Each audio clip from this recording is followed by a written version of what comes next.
నమస్కారం అండి.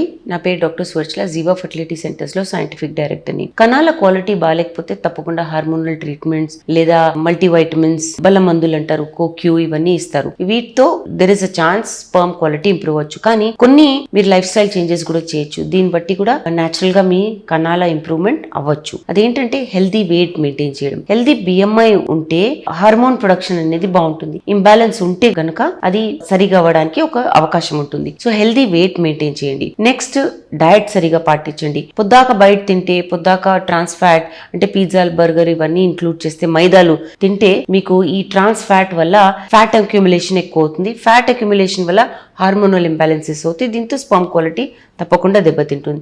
స్ట్రెస్ ని రెడ్యూస్ చేయండి. స్ట్రెస్ ఉన్నప్పుడు కార్టిజాల్ అనే హార్మోన్ రిలీజ్ అయితే మామూలుగా ప్రొడ్యూస్ అయ్యే హార్మోన్స్ దెబ్బతింటే ఇంబ్యాలెన్స్ అవుతాయి. సో అది మంచిది కాదు. కరెక్ట్ గా స్లీప్ ఉండాలి, నీళ్ళు బాగుండాలి. నీళ్ళు ఒక 3 to 5 లీటర్స్ ఉంటే కూడా చాలా మంచిది. దీని గురించి ఇంకా వివరాల కోసం తప్పకుండా జీవా ఫర్టిలిటీ సెంటర్స్కి ఇచ్చేయండి. Thank you.